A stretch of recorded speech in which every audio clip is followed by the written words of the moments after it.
Hermanos, nos preparamos para el mensaje de la bendita palabra del Señor. Continuamos estudiando el libro de Deuteronomio. Estamos hoy en el capítulo 32.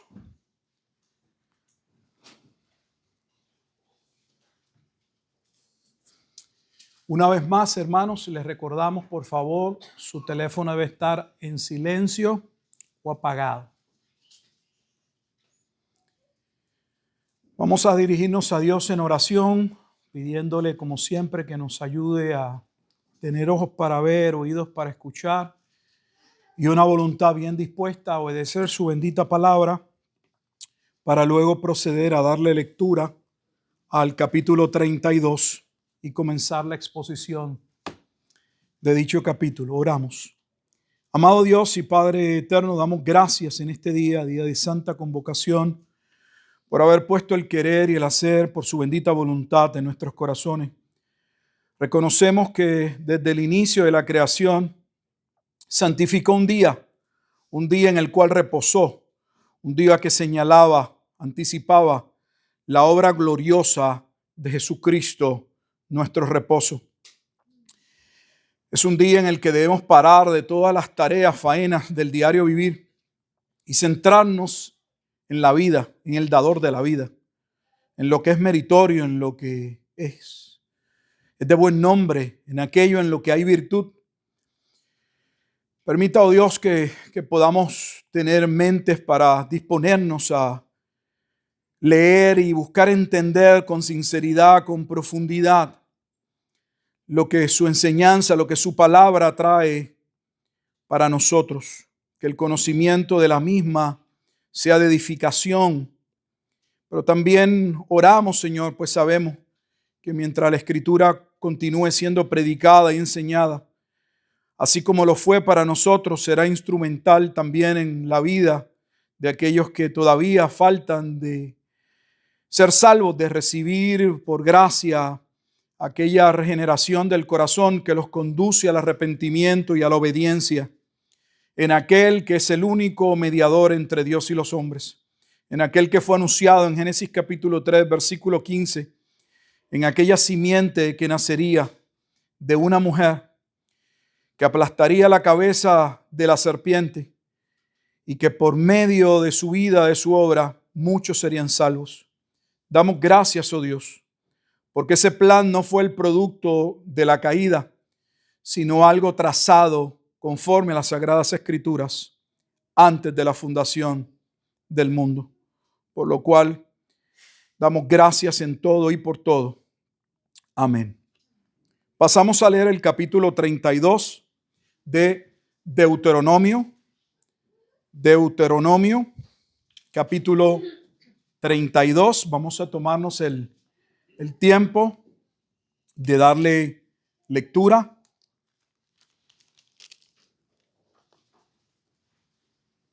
Y dice así la bendita palabra de nuestro buen Dios. Entonces, ya iba a leer en la perícopa del 30, que es el final del 31. Versículo 1, capítulo 32. Escuchad, cielos, y hablaré, y oiga la tierra los dichos de mi boca. Goteará como la lluvia mi enseñanza, destilará como el rocío mi razonamiento, como la llovizna sobre la grama y como las gotas sobre la hierba. Porque el nombre de Jehová proclamaré, engrandeced a nuestro Dios. Él es la roca cuya obra es perfecta, porque todos sus caminos son rectitud. Dios de verdad, sin ninguna iniquidad en él. Es justo y recto. La corrupción no es suya. De sus hijos es la mancha. Generación torcida y perversa. Así pagáis a Jehová, pueblo loco e ignorante. ¿No es él tu padre que te creó? Él te hizo y te estableció. Acuérdate de los tiempos antiguos, Considera los años de muchas generaciones. Pregunta a tu padre y él te declarará. A tus ancianos y ellos te dirán. Cuando el Altísimo hizo heredar a las naciones, cuando hizo dividir a los hijos de los hombres, estableció los límites de los pueblos según el número de los hijos de Israel, porque la porción de Jehová es su pueblo, Jacob la heredad que le tocó. Le halló en tierra de desierto y en yermo de horrible soledad. Lo trajo alrededor, lo instruyó, lo guardó como a la niña de su ojo, como el águila que excitada su nidada, como el águila que excita su nidada, revolotea sobre los polluelos, extiende sus alas, los toma, los lleva sobre sus plumas. Jehová solo le guió, y con él no hubo Dios extraño.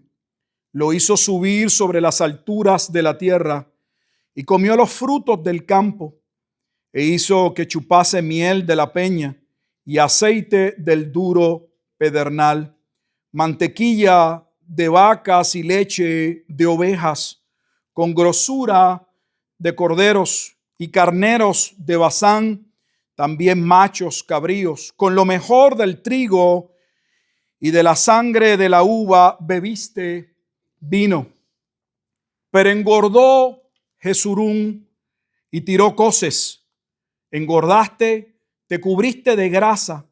Entonces abandonó al Dios que lo hizo y menospreció la roca de su salvación. Le despertaron a celos con los dioses ajenos. Lo provocaron a ira con abominaciones. Sacrificaron a los demonios y no a Dios, a dioses que no habían conocido, a nuevos dioses venidos de cerca que no habían temido vuestros padres. De la roca que te creó te olvidaste, te has olvidado de Dios tu creador. Y lo vio Jehová y se encendió en ira por el menosprecio de sus hijos y de sus hijas. Y dijo: esconderé de ellos mi rostro, veré cuál será su fin, porque son una generación perversa, hijos infieles. Ellos me movieron a celos con lo que no es Dios, me provocaron a ira con sus ídolos. Yo también los moveré a celos con un pueblo que no es pueblo. Los provocaré a ira con una nación insensata.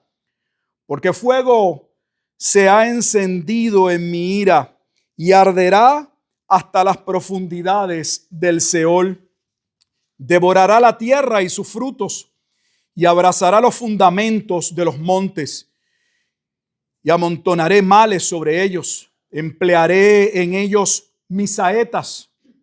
Consumidos serán de hambre y devorados de fiebre ardiente y de peste amarga. Diente de fieras enviaré también sobre ellos, con veneno de serpientes de la tierra. Por fuera desolará la espada y dentro de las cámaras el espanto, así al joven como a la doncella, al niño de pecho como al hombre cano. Yo había dicho que los esparciría lejos, que haría cesar de entre los hombres la memoria de ellos. De no haber temido la provocación del enemigo, no sea que se envanezcan sus adversarios, no sea que digan: nuestra mano poderosa ha hecho todo esto y no Jehová. Porque son nación privada de consejos y no hay en ellos entendimiento. Ojalá fueran sabios que comprendieran esto y se dieran cuenta del fin que les espera. ¿Cómo podrían perseguir 1 a 1000 y 2 hacer huir a 10,000 si su roca no los hubiese vendido y Jehová no los hubiera entregado, porque la roca de ellos no es como nuestra roca, y aún vuestros enemigos son de ellos jueces. Porque de la vid de Sodoma es la vid de ellos, y de los campos de Gomorra las uvas de ellos son uvas ponzoñosas. Racimos muy amargos tienen. Veneno de serpientes es su vino, y ponzoña cruel de áspides. ¿No tengo yo esto guardado conmigo, sellado en mis tesoros? Mía es la venganza y la retribución. A su tiempo su pie resbalará, porque el día de su aflicción está cercano, y lo que está preparado se apresura, porque Jehová juzgará a su pueblo.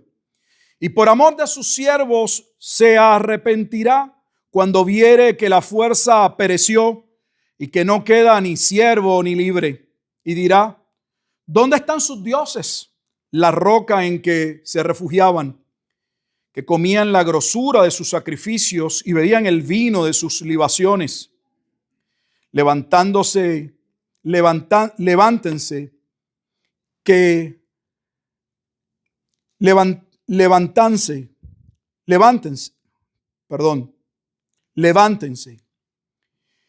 os ayuden y os defiendan.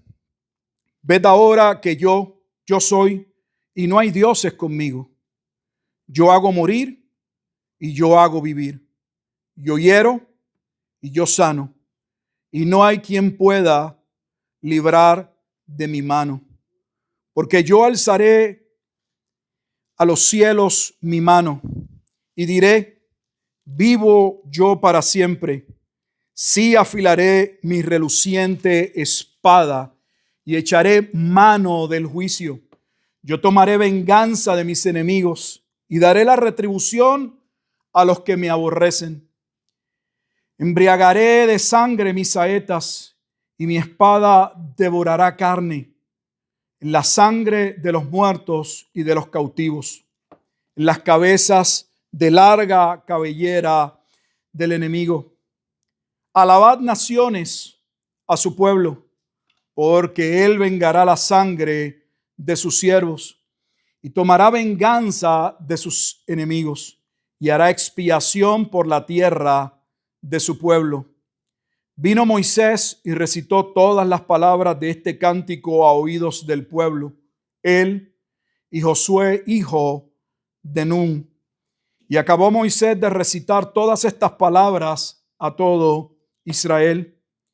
Y les dijo: aplicad vuestro corazón a todas las palabras que yo os testifico hoy, para que las mandéis a vuestros hijos, a fin de que cuiden de cumplir todas las palabras de esta ley. Porque no es cosa vana, es vuestra vida, y por medio de esta ley haréis prolongar vuestros días sobre la tierra a donde vais, pasando el Jordán para tomar posesión de ella. Y habló Jehová a Moisés aquel mismo día diciendo: sube este monte de Abarim, al monte Nebo, situado en la tierra de Moab, que está frente a Jericó, y mira la tierra de Canaán, que yo doy por heredad a los hijos de Israel. Y muere en el monte al que subes, y sé unido a tu pueblo, así como murió Aarón tu hermano en el monte Hor, y fue unido a su pueblo. Por cuanto pecasteis contra mí en medio de los hijos de Israel en las aguas de Meriba de Cades, en el desierto de Sin, porque no me santificasteis en medio de los hijos de Israel. Verás, por tanto, delante de ti la tierra, mas no entrarás allá, a la tierra que doy a los hijos de Israel. Vamos a ubicarnos en contexto. Hemos leído el cántico profético de Moisés, Un cántico que el domingo pasado vimos, Dios le dio a Moisés en el momento en el que se va a dar el relevo, el cambio, donde ahora Josué va a venir a ser el líder principal del pueblo, el hombre que Dios ha escogido para introducir a ese remanente escogido por gracia para entrar y poseer la tierra de Canaán. No sugerimos, realmente Josué es tipo de Jesucristo en el sentido de su nombre. Joshua en hebreo es el nombre Jesús cuando se está hablando en griego en el Nuevo Testamento. Moisés no podría entrar a la tierra prometida, no solo por el pecado. Él no era el verdadero profeta, él no era el profeta que él mismo anunciaría que el pueblo oiría. Esa profecía está en Deuteronomio capítulo 18, versículos 16 al 18. Moisés anuncia de parte de Dios que vendría un profeta y que a él oirían y que sería por medio de la obediencia a ese profeta en que habría salvación o condenación. Moisés no va a entrar, Dios le pide que busque a Josué, se presenten en el tabernáculo y allí Dios le va a declarar no solo a Moisés lo que va a suceder, sino a Josué de antemano, quien debe esforzarse y ser valiente para cumplir con lo que Dios le ha dicho, sabiendo que ese pueblo se rebelaría, que ese pueblo se apartaría y que la mano de Dios vendría contra ese pueblo. ¿En qué momento? Deuteronomio capítulo 31, versículo 29, dice que sucedería en los postreros días. Y el domingo pasado vimos al menos 4 pasajes en el Antiguo Testamento en los que se hablaba, se daba detalles de lo que iba a suceder llegado este momento.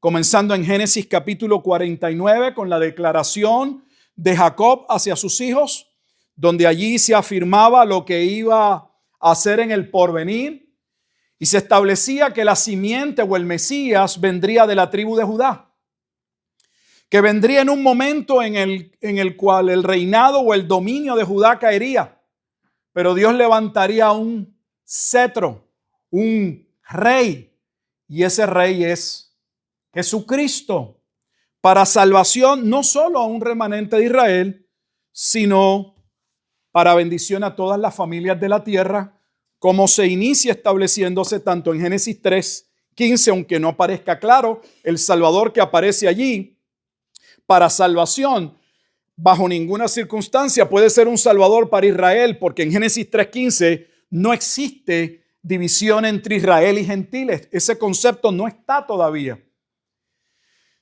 Pero sabemos que Génesis 12:13 es utilizado o identificado como una bendición particular para la nación de Israel. Y ya hemos demostrado que el Nuevo Testamento le da el significado y dice que Abraham, en aquel momento Abraham todavía, sería padre tanto de circuncisos como incircuncisos que como él creerían y serían justificados. Esa justificación de Génesis 15:6 es interpretada en Romanos capítulo 4. Y esa justificación no se limitaría nuevamente a el pueblo en términos de la carne, de la sangre, sino que también abarcaría a los gentiles. Fuimos a Números capítulo 24 y en Números 24 vimos que Balaam va a profetizar que Dios se dispone en los postreros días a levantar un rey que tendría un reino sobre todos los reinos. Sería un dominador. En otras palabras, ejercería el señorío o el dominio que Dios le había pedido a Adán cuando lo creó que ejerciera y que Adán no va a lograr por causa del pecado. Él sería el cumplimiento del Salmo 8, aquel nacido poco menor que los ángeles, pero que se le había declarado que tuviese señorío sobre todo lo creado. Así se establece la interpretación en Hebreos capítulo 2, que también afirma que vendría conforme a la carne para poder salvar a los hijos que Dios le dio. Y salvar a un pueblo que Dios escogió salvar, a pesar de nunca haber trazado un plan para los ángeles. Hebreos 2:16. Los ángeles cayeron y la Biblia no dice que Dios se dispuso a salvar o a trazar un plan para los ángeles que se rebelaron. Sin embargo, Hebreos 2 dice que Dios quiso socorrer la descendencia de Abraham, siendo soberano en todo. Cuando llegamos entonces al libro de Deuteronomio, vimos que el libro de Deuteronomio claramente especificaba que Dios obraría en el corazón del pueblo llegado los postreros días y Él traería circuncisión. Sin la circuncisión en el corazón no habría salvación. Ya Moisés les había hablado al pueblo en los primeros capítulos de este libro que estamos estudiando, que ellos no tenían corazón para obedecer a Dios. En el capítulo 29 también vuelve a señalarlo. Hasta este día Dios no les ha dado corazón para que entiendan. Pero proféticamente, en el capítulo 30, se especifica que Dios iba a circuncidar el corazón de una parte del pueblo para que ese pueblo le sirviese.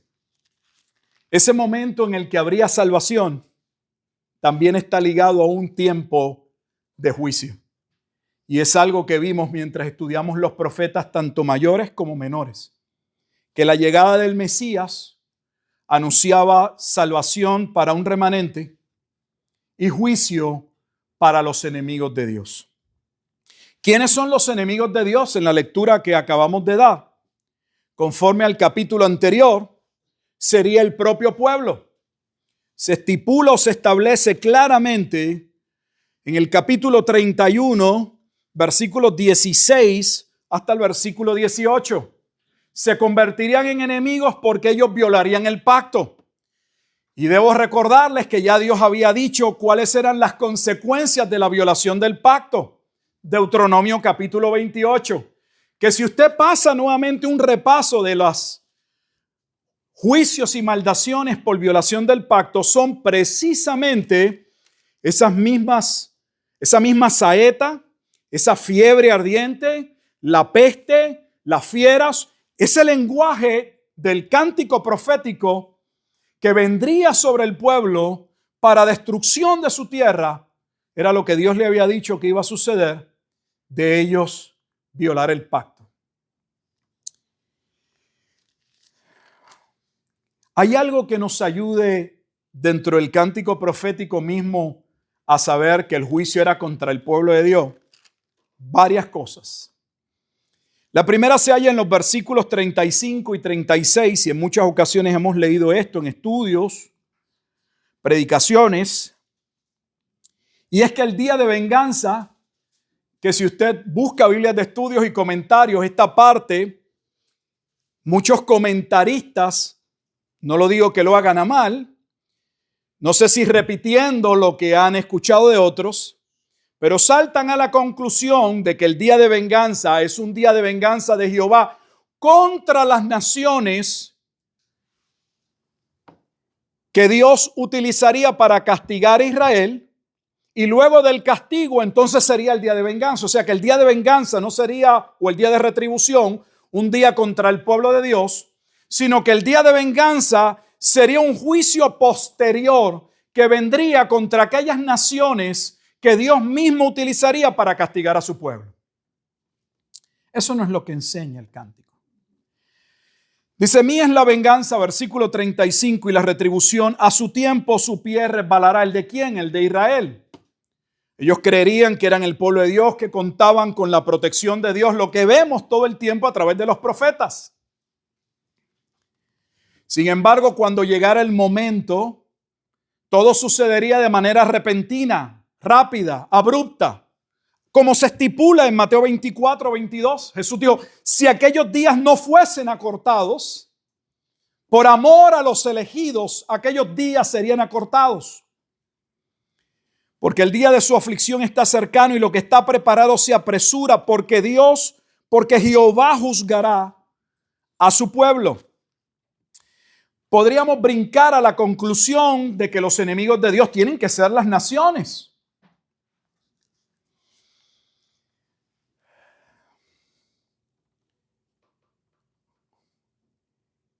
Yo veo todo el tiempo cómo se violan las reglas de interpretación bíblica. Los principios que deben guiar una correcta interpretación de un pasaje.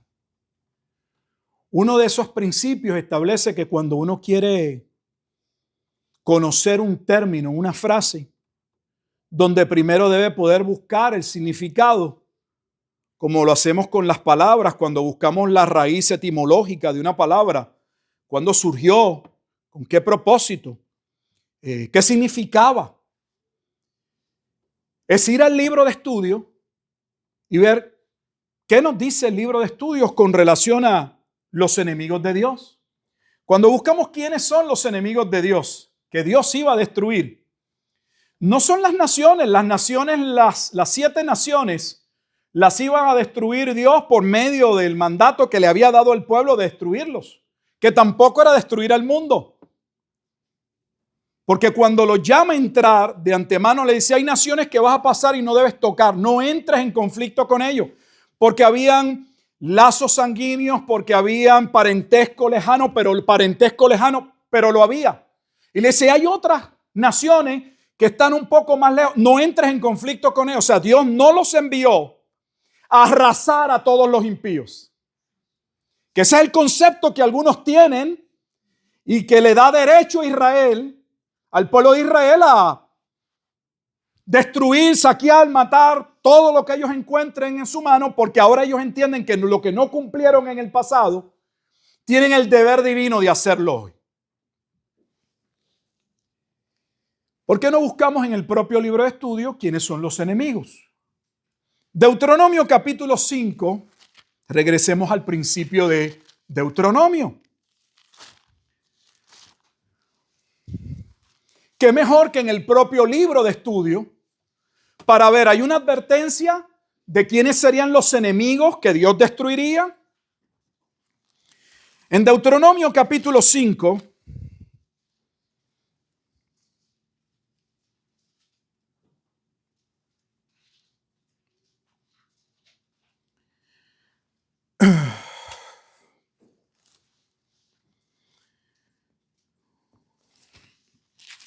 y 7:10. Busque también capítulo 7, un azudito por ahí. Y Deuteronomio capítulo 7, versículo 10.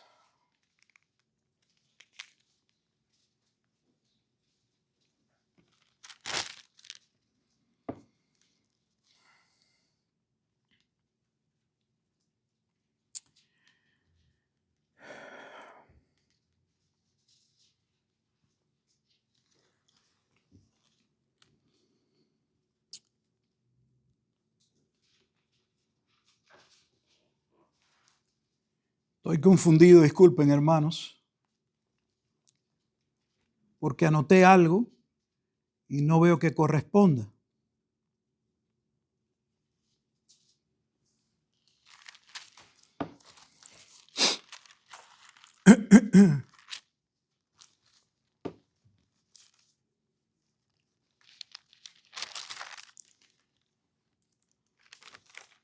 Bueno, me comprometo luego a hacer ese ejercicio. Por alguna razón el pasaje que le estoy dando no corresponde. A lo mejor tomé el 5:9 y no es el 9, es el 29 para mí. Pero voy a iniciar en el versículo 27, Deuteronomio 5, 27. Sé que le dije el 9.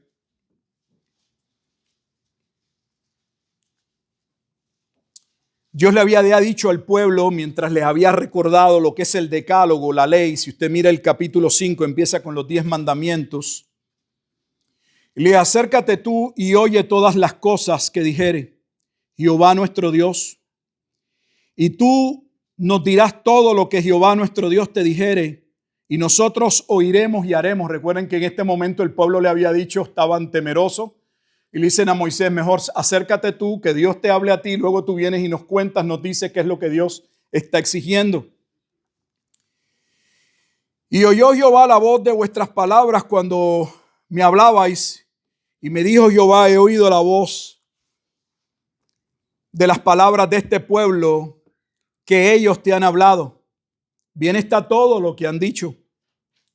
¿Quién diera que tuviesen tal corazón, que me temiesen y guardasen todos los días todos mis mandamientos, para que a ellos y a sus hijos les fuera bien para siempre? Porque ya Dios comenzaba a advertirle al pueblo que de ellos no guardar la palabra de Dios serían claramente juzgados y devastados por Dios. En el capítulo 7 de Deuteronomio, si mira la perícopa al iniciar el capítulo 7, hay una advertencia contra la idolatría, donde aquí no solo se les advierte de lo que Dios reclamaba, cómo debía ser adorado y servido, ese decálogo, sino de las tentaciones que ellos iban a enfrentar y las situaciones, las costumbres que iban a ver que vivían esos otros pueblos y que ellos bajo ninguna circunstancia debían tomar o vivir. Algo muy parecido a Romanos capítulo 12, cuando la Escritura habla en el versículo 2 que no os conforméis a este siglo.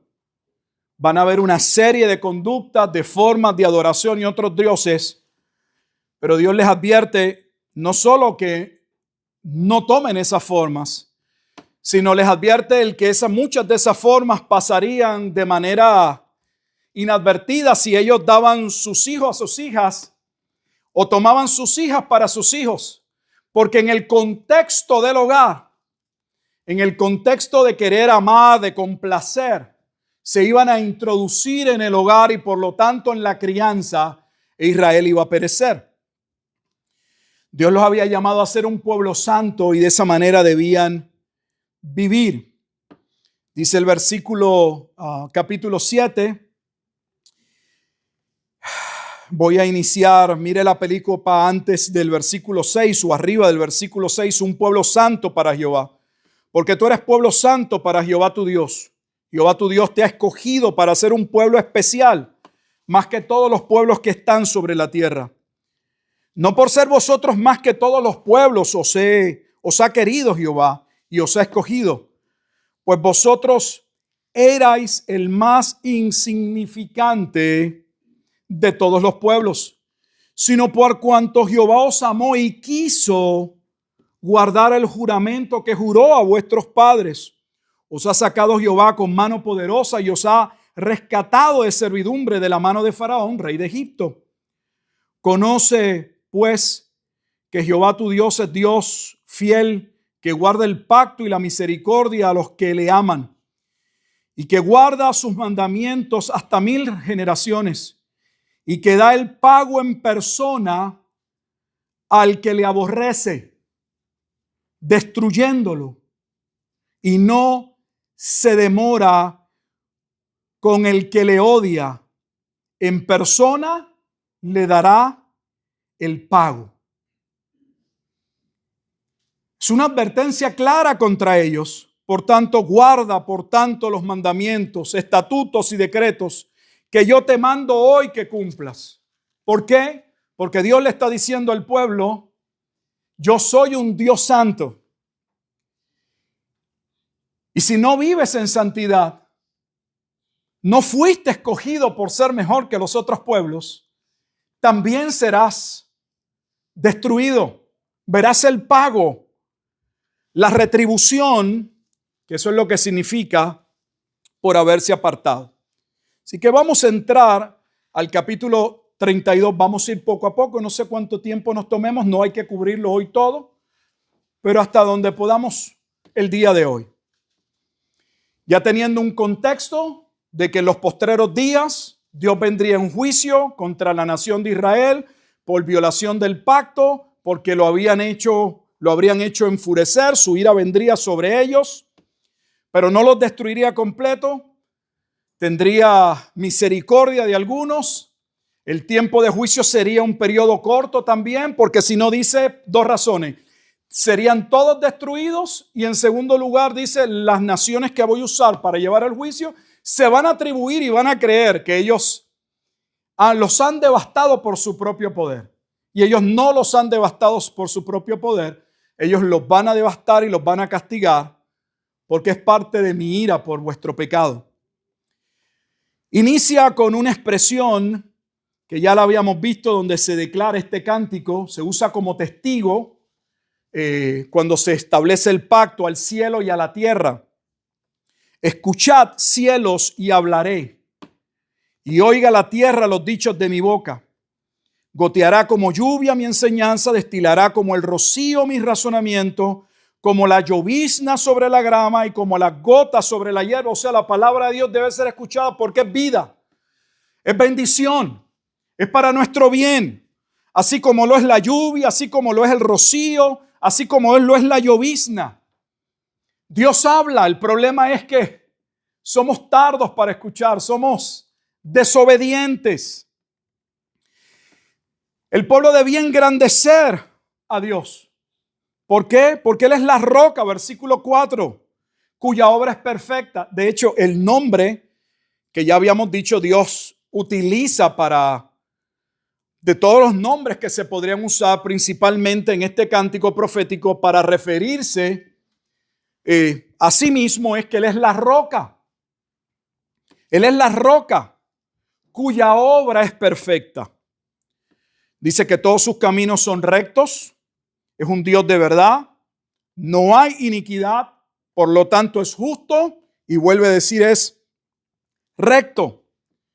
Entonces, ¿de dónde viene la podredumbre y la corrupción? ¿Por qué este pueblo sería juzgado? No serían juzgados porque Dios cambia su parecer o simple y sencillamente se levanta por el otro lado de la cama, no, porque el pueblo le provocaría celos. La corrupción no es suya, de sus hijos es la mancha.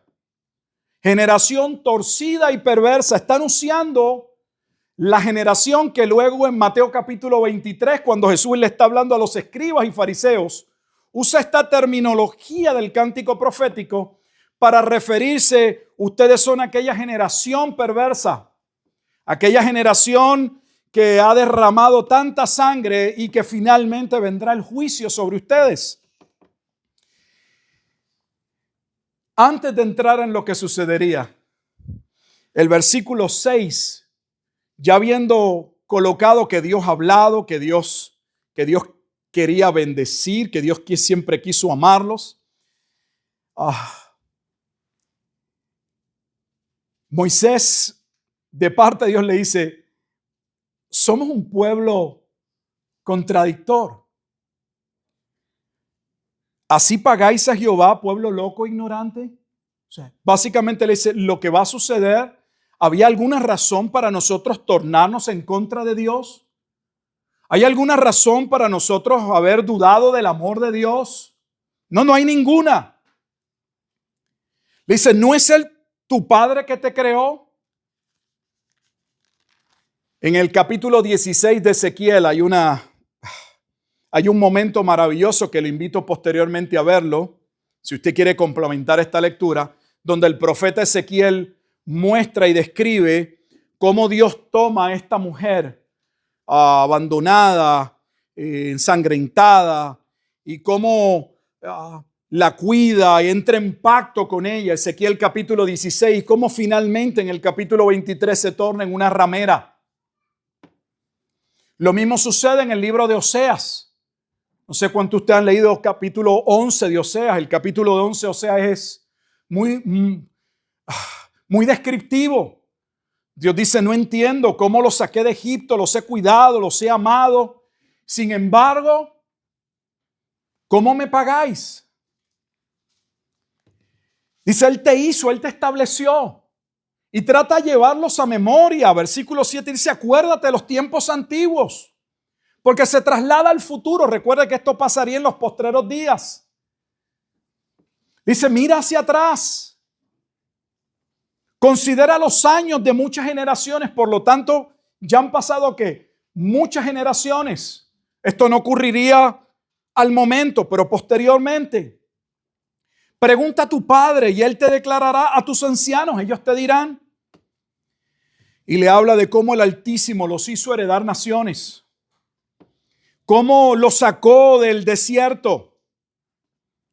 Dice, le halló en tierra de desierto y en yermo. Yermo significa algo inhabilitado, en un lugar donde básicamente ni la vida podía darse. En una horrible soledad.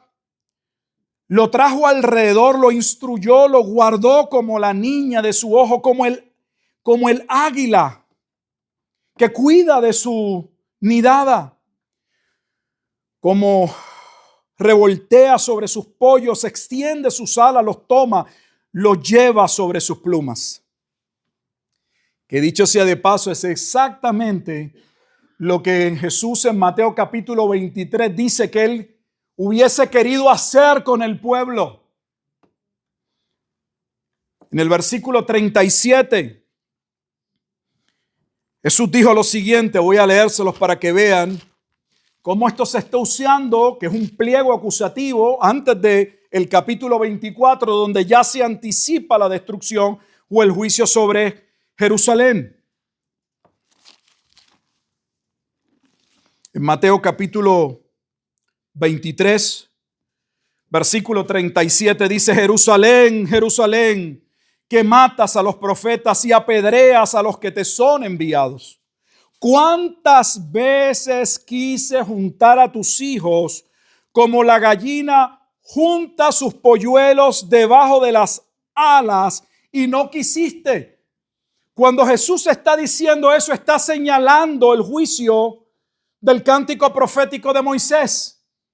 Él los toma y en el inicio él los cuida, los protege, pero ellos se van a apartar, ellos lo van a abandonar, se van a tornar a los dioses paganos. Jehová solo le guió, versículo 12, Deuteronomio 32, y con él no hubo Dios extraño. Lo hizo subir sobre las alturas de la tierra y luego dice cómo los hizo disfrutar. Recuerden que iban a entrar a una tierra prometida que Dios le dice de antemano, ustedes van a poder disfrutar aún de comida y de casas que ustedes no construyeron, van a comer frutos que ustedes no sembraron.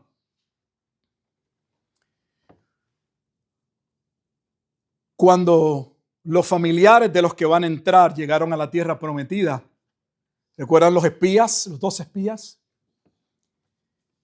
Ellos van a decir que no creen que puedan entrar a poseer la tierra y por eso van a quedar condenados porque no creyeron. Pero sí dieron testimonio de los frutos. Dijeron, es una tierra donde hay comida, buena comida. ¿Y qué sucedería? Que Dios le dice que comerían, se saciarían, engordarían y le olvidarían. Del versículo 15 en adelante ese pero es importante, porque ahora viene la acusación. Los primeros 14 versículos describen cómo Dios toma al pueblo de Israel, lo saca de Egipto, lo saca como cumplimiento de la promesa que él había dado a los padres, señalando lo que había sucedido con Abraham, Isaac y Jacob, y cómo Dios es fiel. Esa promesa de sacarlos de Egipto está situada ¿dónde? En el momento en que Abraham le cree a Dios, es en el capítulo 15, versículo 6, donde la escritura dice que Abraham le creyó a Dios y le fue contado por justicia, pero más adelante en la lectura se habla de que el pueblo pasaría a estar cautivo, que estarían 400 años. Este es el cumplimiento de la salida que ya fue anunciada en el capítulo 15 de Génesis. Dios no ha faltado a su palabra, ha hablado. Como dice Hebreos 1:1, Dios habiendo hablado muchas veces, de muchas maneras, esa agua no faltó, la lluvia, el rocío. Pero el pueblo llegó un momento en el que pensó en su bendición, que ya no necesitaban a Dios. ¿No le parece que así somos todos? en un momento u otros, en otro. Así es el ser humano. Busca a Dios no por la razón real, pero lo busca cuando lo necesita, y una vez alcanza o se siente ya tranquilo, contento, ya tiene el trabajo, ya aparentemente la gravedad de la enfermedad, pues ya no hay el temor a la muerte y todo se echa atrás. Yo lo veo todo el tiempo. De hecho, lo he dicho públicamente que uno de los cultos en los que más se ve son los cultos de oraciones o los estudios bíblicos en las iglesias. Usted ve aparecer personas que nunca vienen a los cultos de oración, porque antes el culto de oración era casi siempre oración y estudio bíblico. Una parte para oración y una parte para el estudio. Y ya que uno lo ve, uno sabe que algo ha pasado y por lo general no falla. Le dijeron, le diagnosticaron, hay una enfermedad, el hijo está en la cárcel, hay alguna situación. Una vez se resuelve aparentemente la crisis, ya usted no los ve más. Ellos vinieron para que se orara por ellos, pero ahora que ellos están aparentemente bien, no se quedan para orar por otros. Ese es el ser humano. Por eso es que necesitamos ser confrontados, porque así somos de ingratos. No hay una razón para que el pueblo se desviase en Dios. No la hay. Porque ya se nos dijo, se describe ese Dios como una roca perfecta. Sus caminos son rectitud. Es un Dios de verdad. No hay iniquidad en él. Es justo y recto. ¿Por qué se desviaron? Porque la mancha es de los hijos. Porque donde no ha habido salvación, donde no hay un corazón regenerado, la tendencia siempre será hacia el mal. Todo lo que ocurra en una vida donde no hay salvación va a ser efímero, de corta duración. Va a durar en tanto y en cuanto esté la excitación, esté el momento, y usted se acabó el momento, todo hacia atrás. Porque no es Dios el que está obrando. Es la parábola del sembrador. En el segundo terreno, pueden recibir al momento aparentemente la palabra con gozo y excitación y gloria a Dios y qué bueno lo que Dios está haciendo. Llega el problema, la situación, la crisis y se van. Y se van. Pero engordó Jesurún, versículo 15. Jesurún es un término para referirse a Israel. Y tiró coces. Empezó a patear. Engordaste, te cubriste de grasa. Está hablando específicamente del corazón, como se establece en la Escritura. Es lo que luego Dios le va a revelar a Isaías 700 años antes de la llegada de Cristo, donde Israel va a ser devastado por los asirios. Y él se pregunta a Dios, ¿qué le pasa al pueblo? Y Dios le dice, es que el corazón está engrosado. Tienen ojos, pero no pueden ver. Tienen oídos, pero no captan entender. Tienen una voluntad, pero son esclavos de su pecado. No pueden amarme. Recuerde que hay dos cosas que Dios le ha pedido al pueblo, que resumen todo. Debes cumplir mis mandamientos, todos mis mandamientos y ordenanzas. Y debes hacerlo de todo corazón, con toda tu alma, con toda tu mente y con todas tus fuerzas. O sea que no basta solo ni la obediencia. La obediencia debe ir a la par, debe salir de un corazón que desea agradar a Dios. No basta con externamente conformarse a lo que Dios dice. No había manera que el pueblo pudiese alcanzar salvación. No solo porque no podrían cumplir con toda la ley, sino porque encima de eso la obediencia nuevamente debía proceder de un corazón que busca agradar a Dios. Y el mismo libro dice, Dios no les ha dado ese corazón. ¿Cuándo ese corazón les sería dado? Deuteronomio 30 dice que sucedería en un tiempo llamado los postreros días, que Dios circuncidaría el corazón y que ahora el pueblo de corazón, por la obra que Dios hace allí, iban a querer guardar los mandamientos de Dios. Abandonó al Dios que lo hizo y menospreció la roca de su salvación. Le dice, ustedes estaban seguros en mí.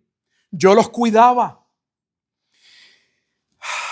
Yo leo eso y uno de los pasajes, nuevamente, ya sé que lo mencioné, pero uno de los pasajes que presenta una descripción que da hasta deseos de llorar, es Oseas capítulo 11. Cuando Israel era muchacho, yo lo amé, versículo 1. Y de Egipto llamé a mi hijo. Cuando más yo los llamaba, tanto más se alejaban de mí. Mire qué contradictorio.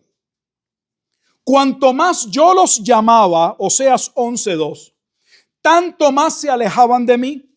A los Baales sacrificaban y a los ídolos ofrecían sahumerios.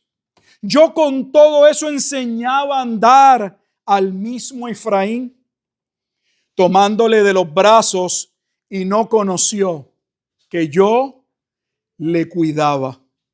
Con cuerdas humanas los atraje, con cuerdas de amor.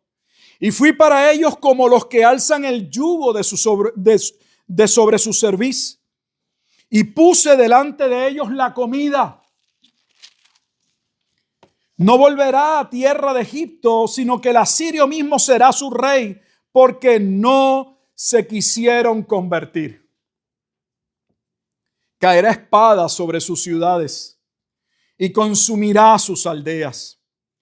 Las consumirá a causa de sus propios consejos. Entre tanto, mi pueblo está adherido a la rebelión contra mí. Aunque me llaman el Altísimo, escuche, ninguno absolutamente me quiere enaltecer.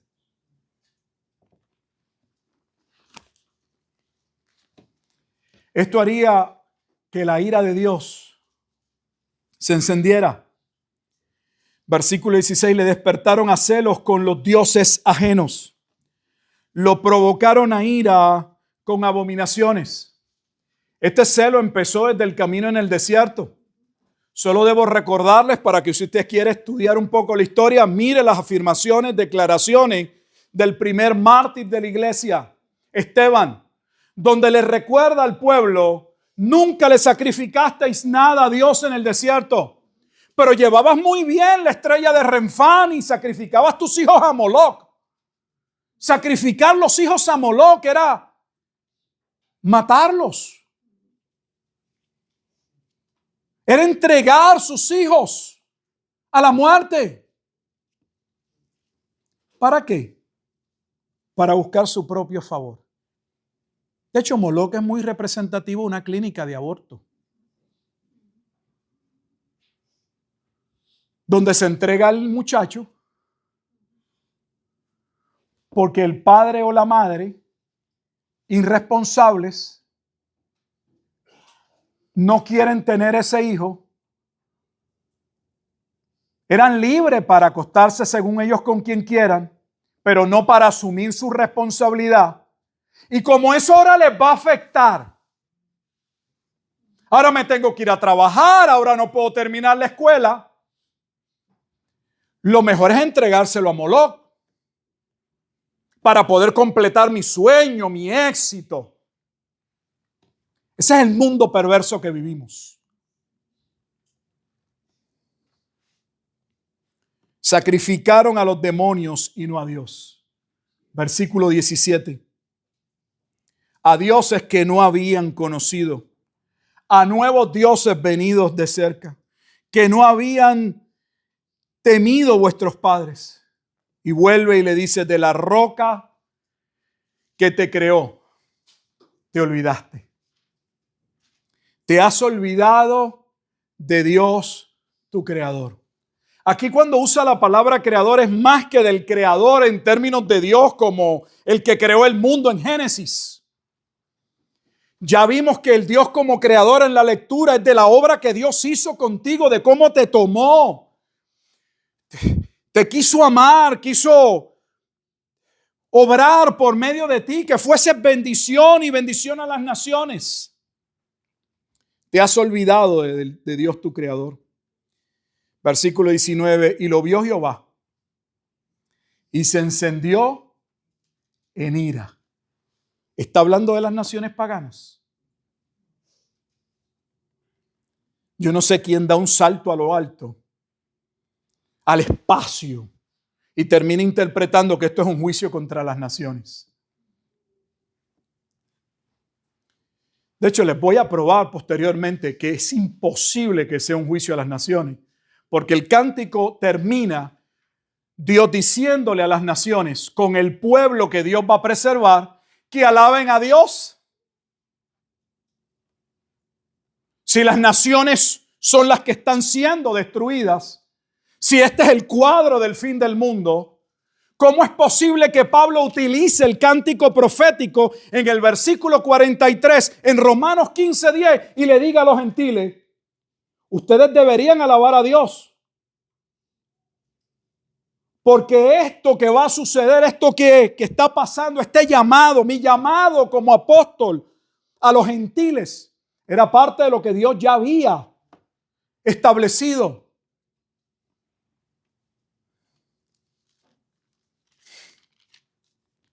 No creo que los mandó a alabar en el infierno. Eran parte de los que serían salvos. Dios traería un juicio sobre el pueblo, pero ese juicio, como bien señala Pablo en Romanos, era parte del cumplimiento del cántico profético. De eso trata de Romanos capítulo 10, para dar paso a la salvación de los gentiles. Por eso habla y dice, ustedes le han provocado a celos, pero el celo suyo ha traído la bendición de que el evangelio se vaya a los gentiles. ¿De qué estaba hablando Pablo en el capítulo 10 y 11? Del cántico profético de Moisés.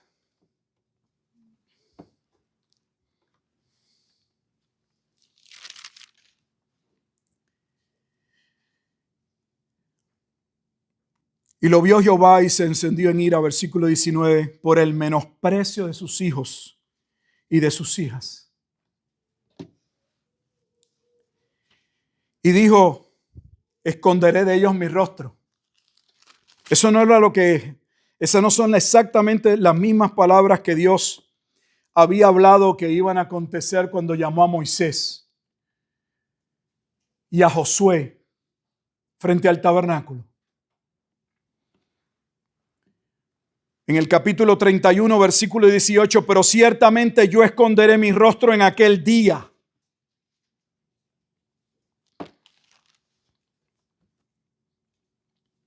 Veré cuál será su fin. ¿El fin de quién? Del pueblo rebelde. Porque son una generación perversa, hijos infieles. Si usted mira en su Biblia tanto ese pasaje, el pasaje número 21, donde dice, ellos me movieron a celos con lo que no es Dios, me provocaron a ira. Tanto el versículo 21 como el versículo 17, sacrificaron a los demonios y no a Dios. Son parte de la advertencia de 1 Corintios capítulo 10 que Pablo le hace a los hermanos allí en la ciudad de Corinto en su primera carta. Cuando les dice aquellas cosas que pasaron en el desierto, pasaron para hablarnos a nosotros. Y pensamos solo que es una cuestión de ejemplo, de que la iglesia de Corinto mirase lo que le había pasado al pueblo y no cometiesen el mismo pecado. No, les está diciendo, ha llegado el momento.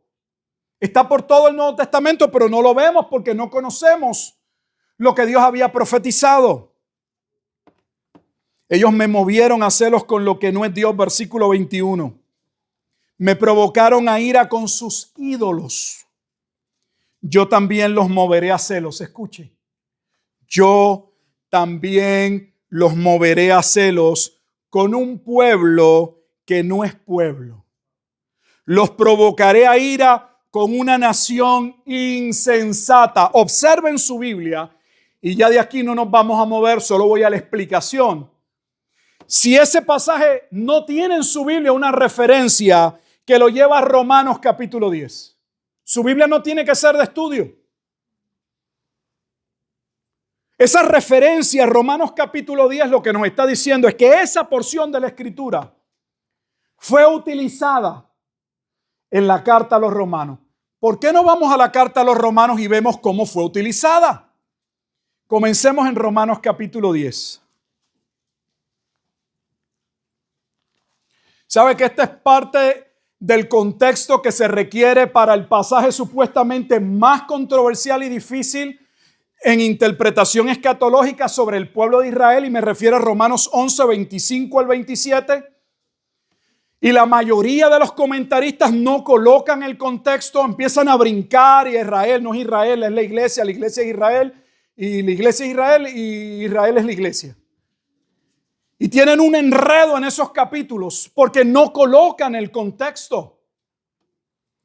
Le voy a mostrar que Pablo está diciendo que este juicio en su tiempo, en el primer siglo, ya estaba colocándose todo el andamiaje para el juicio que iba a ocurrir. Entonces, ¿es futuro todavía? Romanos capítulo 10.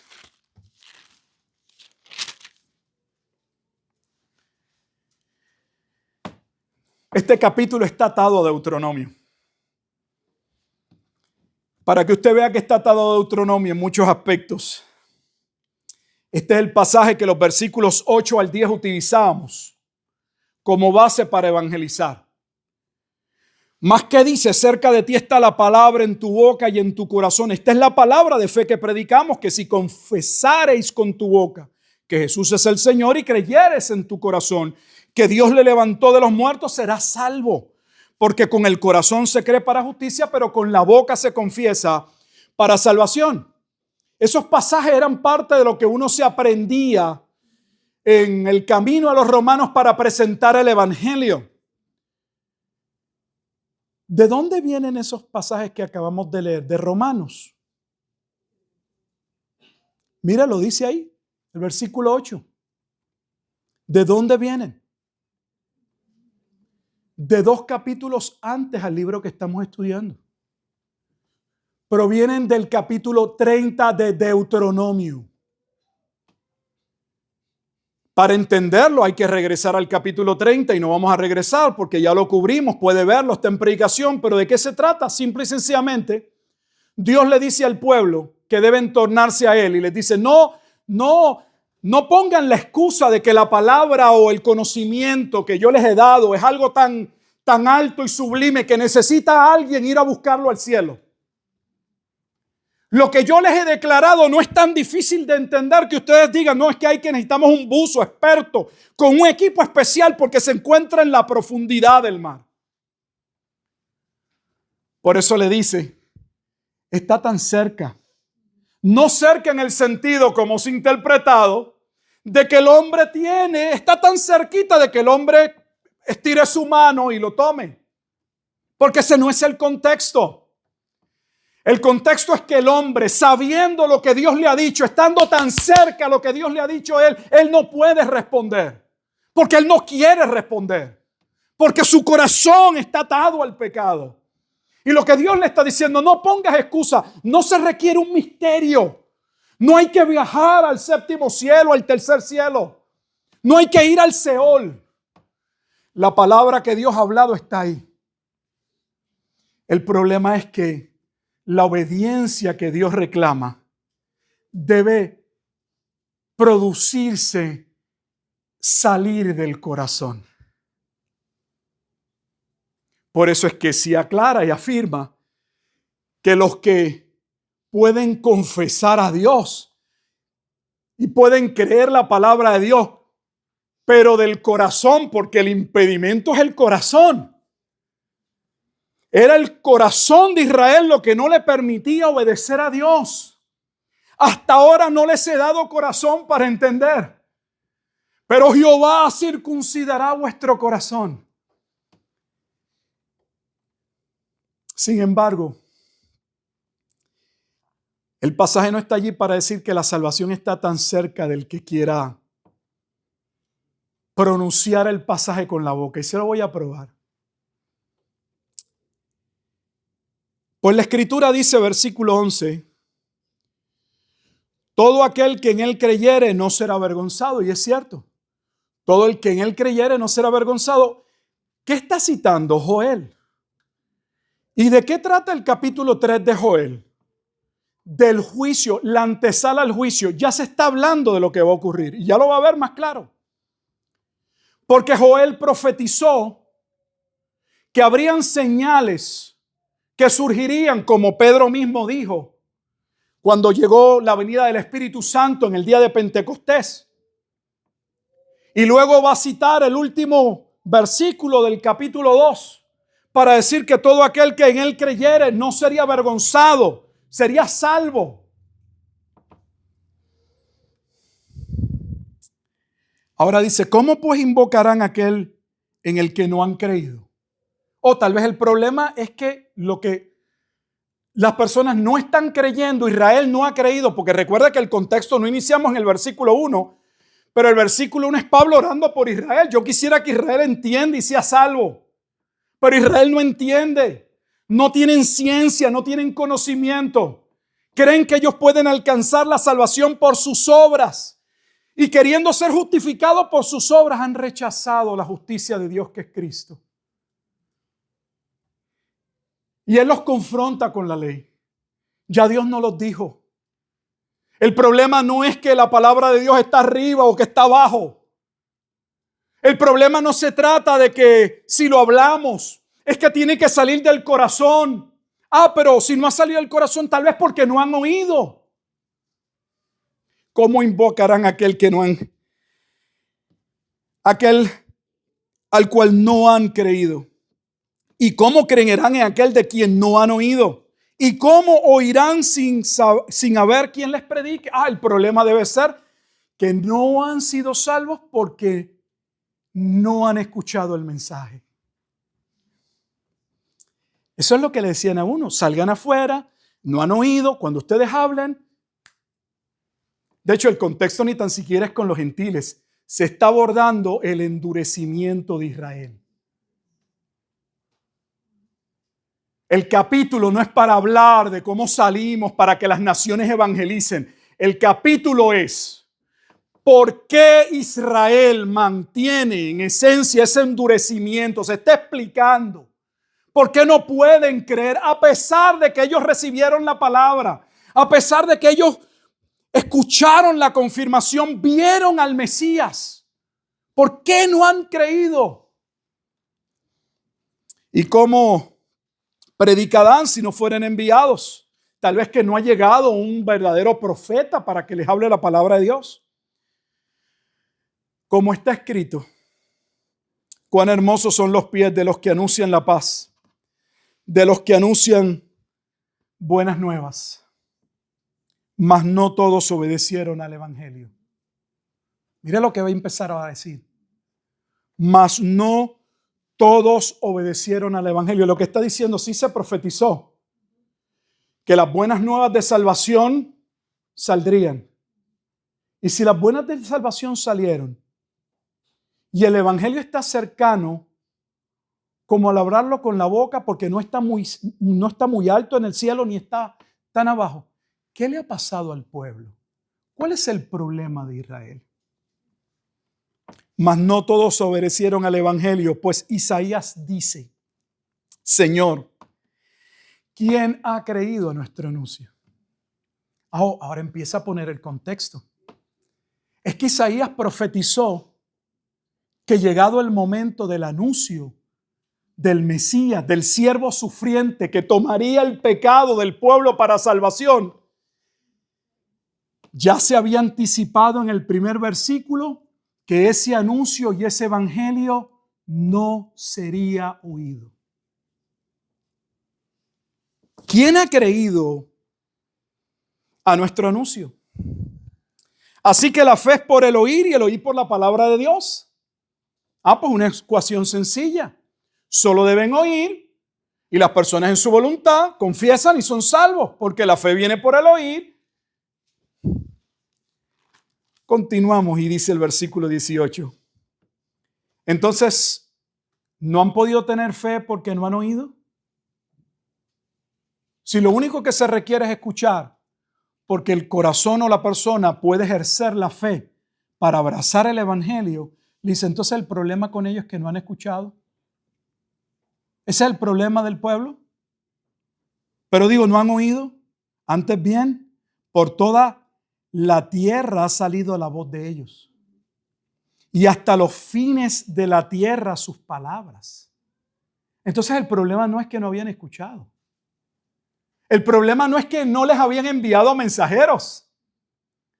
Porque es contradictorio. Si hay un pueblo que Dios envió profetas y mensajeros, fue la nación de Israel. ¿No es parte ese del pliego acusativo de Mateo capítulo 23? Ustedes han venido matando a todos los hijos de Dios desde Abel. ¿No es esa la acusación de la parábola de los labradores malvados en el capítulo 21 de Mateo? Donde dice, les he enviado y les he enviado, el dueño de la viña ha enviado a obreros para que reciba su fruto. Y todos los que les envía los maltratan, los apedrean, los matan. Finalmente dice, enviaré mi hijo. Mi único hijo. A ese lo van a respetar. Y cuando lo vieron,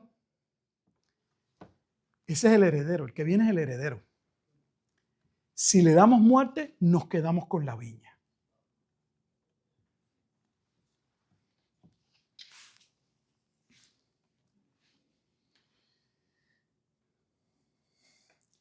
Llegamos al cántico profético. Romanos 10, 19. Escuche. También digo, ¿no ha conocido esto Israel? Mire por qué el contexto es importante. Porque a veces nos tomamos tanto tiempo en poner el contexto y en volver a explicarlo y explicarlo. Esa pregunta que se hace ahí es una pregunta que uno, teniendo el conocimiento del Antiguo Testamento, debería chocarnos. ¿Por qué?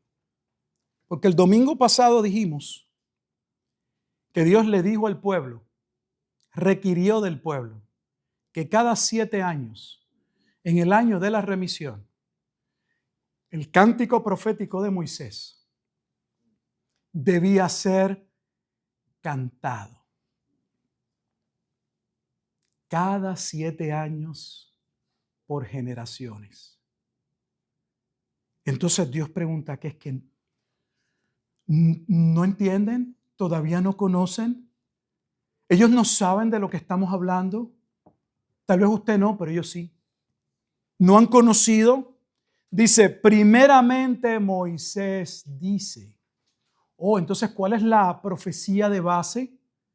No es Isaías. Va Moisés. Moisés es 700 años antes que Isaías. Si Isaías es aproximadamente 700 años, hay de Isaías a Cristo.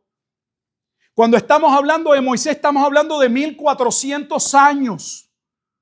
O sea que ahora se va 700 años más adelante a decirles que esto ya lo había dicho Moisés. ¿Qué era lo que Moisés ya había dicho? Yo os provocaré a celos con un pueblo que no es pueblo. Con pueblo insensato os provocaré a ira.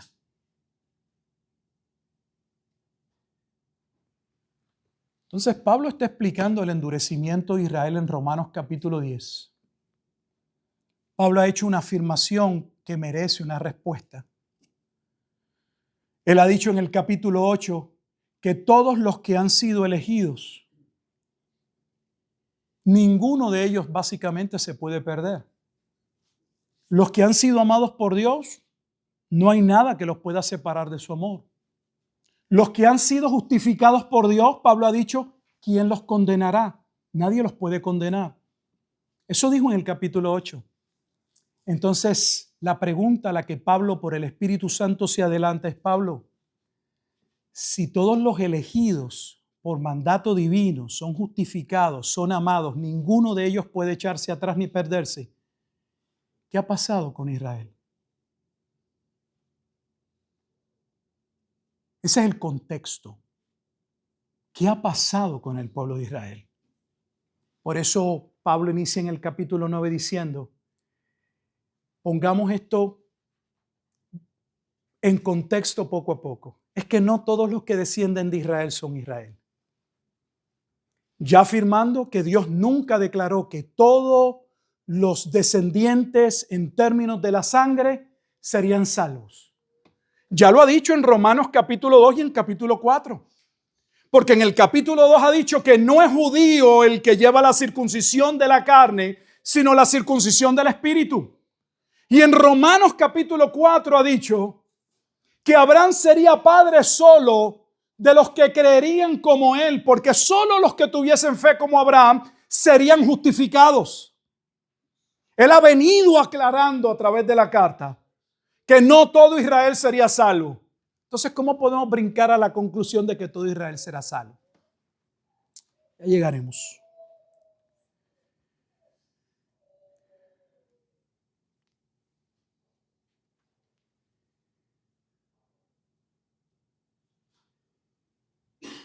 Pablo muestra cómo en el capítulo 9 Dios dentro del propio pueblo de Israel es soberano.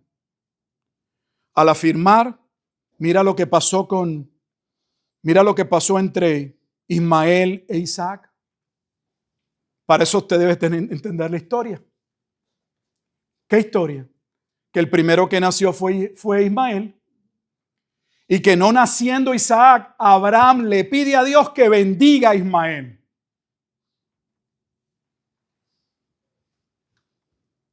Abraham es justificado en el capítulo 15, recibe la circuncisión en el capítulo 17 y cuando Dios le confirma el pacto en el capítulo 17 le dice, mira Dios, bendice a Ismael.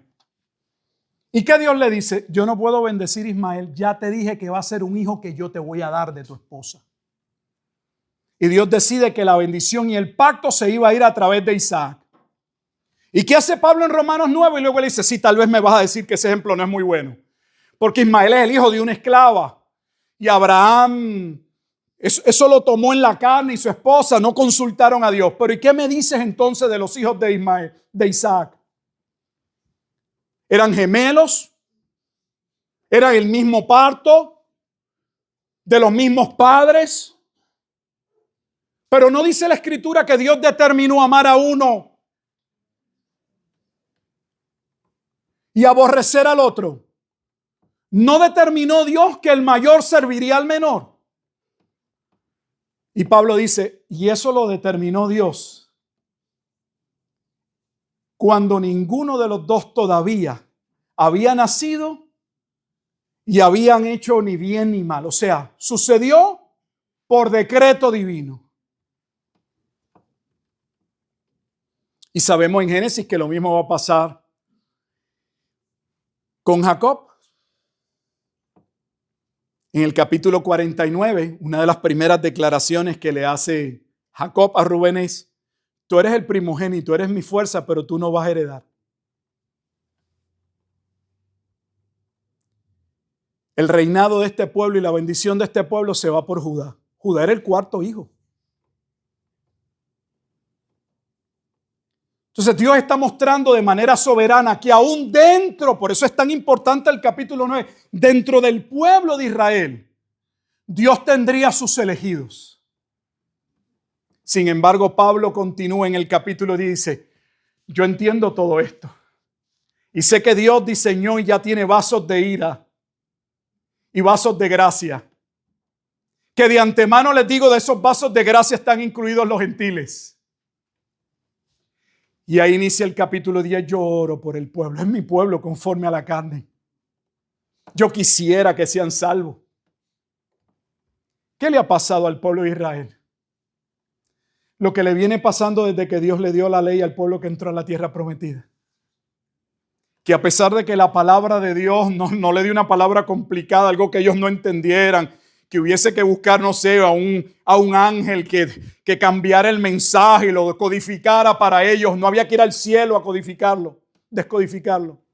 No había que ir a las profundidades. El problema del pueblo está en el corazón. El problema de Israel no es que han oído, es que están endurecidos. Pero eso lo profetizó Isaías, que en el momento en que el evangelio saliera y fuese comunicado, Isaías ya de parte de Dios, ¿quién ha creído a nuestro anuncio? ¿Sobre quién se ha manifestado el brazo de Jehová? ¿Sabe a quiénes Dios ha favorecido para que puedan entender el evangelio? Dice, entonces el problema no es que no han oído. Aunque la fe viene por el oír y el oír de la palabra de Dios, este pueblo ha oído por todos lados el mensaje. Entonces, ¿qué le ha sucedido? Lo que primeramente dijo Moisés. ¿Y qué dijo Moisés? Que cuando llegara el tiempo en que Dios apartaría su rostro a Israel porque le habían provocado a celo y él vendría en ira para destruirlos, él antes de destruirlos los provocaría celos con un pueblo que no es pueblo. Y ese pueblo que no es pueblo era el llamado de Dios abiertamente a los gentiles. Ese celo se puede ver y usted no lo entiende si no entiende el Antiguo Testamento cuando está leyendo los Hechos. Ahora entiende por qué gran parte de la lectura histórica en el libro de los Hechos narra el celo, el odio, el problema que tenían ellos con los que creían y peor cuando el evangelio se va abiertamente a ser predicado a los gentiles. Eso no los lleva a Hechos capítulo 15, al punto que quisieron entorpecer el llamado de Pablo y mandaron a buscar a Bernabé y a Pablo para cuestionarlos de por qué ellos le estaban predicando a los gentiles. Le estaban predicando a los gentiles porque así lo había ordenado Dios, porque así lo había establecido Dios. Porque ahora los gentiles, el evangelio estaba teniendo apertura entre ellos, mientras Israel estaría endurecido como parte del juicio que vendría. Entonces ese es el contexto. No podemos entender lo que está pasando sin el contexto. De hecho, para efectos de hoy, porque ya el tiempo ha pasado, solo voy a leer los versículos 20 y 21 de ese mismo capítulo 10 de Romanos. Y mire con qué termina. Termina con una cita de los versículos 1 y 2 de Isaías 65. Isaías 65, versículos 1 y 2. ¿Qué establecía Isaías 65, 1 y 2? Vamos a leerlo porque Pablo casi lo cita directo. Versículo 20, Romanos 10, 20. E Isaías dice resueltamente, fui hallado de los que no me buscaban. Me manifesté a los que no preguntaban por mí. ¿Quiénes no preguntaban por él? Porque no le conocían, los gentiles. ¿Cuándo debía suceder esto dentro de Isaías? ¿Cuándo iba a suceder el cántico profético? Deuteronomio 31, 29. En los postreros, ¿qué? ¿Cuándo el evangelio llegaría a los gentiles? Isaías 2:2.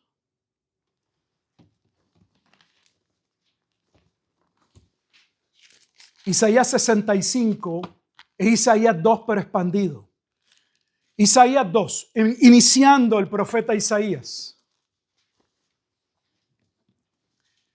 Vea cómo todo cuadra en el tiempo.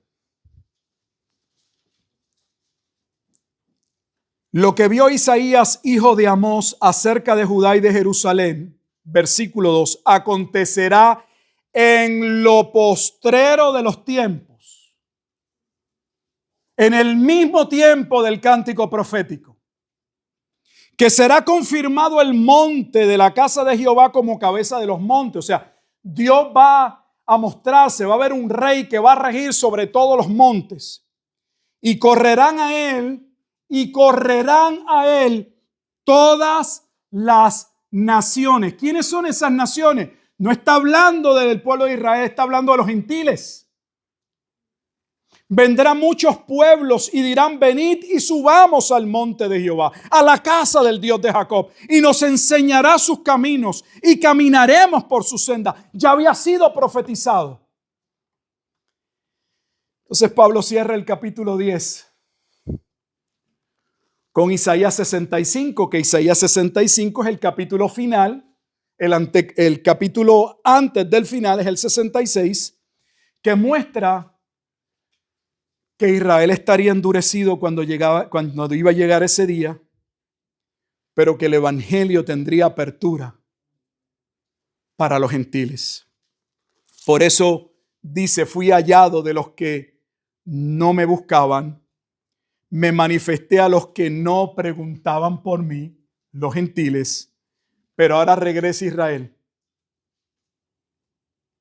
Romanos 10:21 es Isaías 65:2.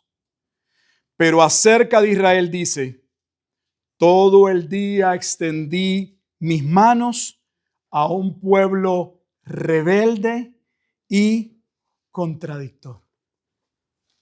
Entonces, si tenemos duda de qué pueblo estaba siendo juzgado, a quienes Dios colocaría en endurecimiento, ¿a qué se refería Dios con que los provocaría a celos? La contestación se halla en las Escrituras y está en la carta a los Romanos precisamente. El llamado de Pablo, su llamado, responde al ministerio, del misterio oculto que él mismo habla en la carta a los Efesios.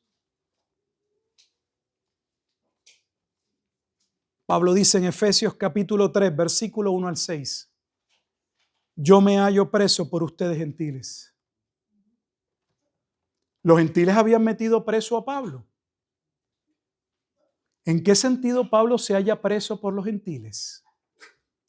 Porque en el ejercicio de cumplir el llamado a proclamar el evangelio a los gentiles, el pueblo en celo, el pueblo endurecido, se le lanzarían como fieras para detenerlo. No sé si les deba recordar que nosotros estudiamos Hechos y que Pablo prefiere al final apelar a César que a una autoridad judía o rabínica. Porque no querían escuchar. De hecho, si usted va al último capítulo del libro de los Hechos, cuando Pablo llega finalmente a Roma, trata por última vez de decirle a los judíos que viven en Roma qué era lo que había sucedido en su vida. ¿Y sabe cómo concluye? Que Dios no les había dado oídos para oír. No tenían ojos para ver ni oídos para escuchar. Citando Isaías capítulo 6. En otras palabras, diciendo: esta es la generación que fue descrita con el corazón engrosado, que Dios le mostró a Isaías que sería devastada. Y que Isaías mismo le dice a Dios, ¿hasta cuándo, Señor? Y Dios les dice, los voy a castigar. Y no tienen idea. Y aun cuando quede aún un pequeño remanente, los voy a volver a diezmar todavía más. Entonces, es imposible saltar una conclusión diferente. Y no hemos terminado el cántico. Y usar esta porción profética para decir que este es el juicio a las naciones gentiles. Cuando es el momento, todo lo contrario, en el que en el contexto y en el tiempo de Dios, Dios vendría en juicio contra Israel para abrir la brecha, el camino, a que naciones que en la antigüedad no habían escuchado el evangelio, murieron ciegos a la verdad, pudiesen ahora escuchar que el Dios eterno, en su plan soberano, había decidido llamar a muchos por medio de Cristo. Y los gentiles se estaban convirtiendo y abrazando a Cristo sin tener ningún contexto ni conocimiento como tenían Israel para entender parte de lo que se les estaba diciendo. Los gentiles abrazaban la fe. Mientras los israelitas se endurecían. Y Pablo está diciendo, todo esto fue profetizado. Todo lo que está sucediendo no solo fue profetizado, está diciendo, lo estamos viviendo. Porque Pablo lo está colocando en su contexto. Pablo no está yendo a Deuteronomio capítulo 32 para explicar algo que va a suceder en el futuro. Termino. Pablo está explicando el endurecimiento de Israel en su tiempo y diciendo que el endurecimiento de Israel respondía al cántico profético como anticipo del juicio que vendría. Y que por esa razón los gentiles estaban abrazando el evangelio porque Dios había dispuesto en su misterio que muchos de ellos, cuando llegara el cumplimiento de los tiempos, Gálatas 4:4, vendrían a Cristo. Vamos a terminar. Amado Dios y Padre eterno, damos gracias en este día, en esta tarde, por su amor y misericordia para con nosotros. Damos gracias por la bendita palabra que nos aclara, que nos enseña, que nos muestra de antemano. No que usted sabe, oh Dios, lo que va a ocurrir, sino que usted ha ordenado, ha decretado todo cuanto ha de acontecer. Nosotros los hombres no sabemos lo que nos depara el mañana, pero sus hijos no tienen que saberlo. Lo único que somos llamados a saber y deberíamos tener siempre presente es que todas las cosas obran para bien para aquellos que conforme a su propósito, a su llamado, fueron escogidos para dicha gracia. Como pasa a decir posteriormente en el versículo 30 de ese capítulo 8. A los que predestinó llamó, a los que llamó justificó, y a los que justificó glorificó. Oh Dios, damos gracias por ese bendito plan, por ese amor maravilloso con el cual fuimos rescatados sin merecerlo, por ese acto de misericordia que no tenía que tener con nosotros, pues reconocemos por la propia escritura, por la propia carta también a los romanos, que todos estábamos destituidos, Romanos 3:23 y Romanos 6:23, que la paga del pecado es muerte. Pero damos gracias, como dice Romanos 5:8, mas Dios muestra su amor para con nosotros, en que siendo pecadores, Cristo murió por nosotros. Ayúdenos, oh Dios, a ver el ejemplo en la ingratitud del pueblo de Israel,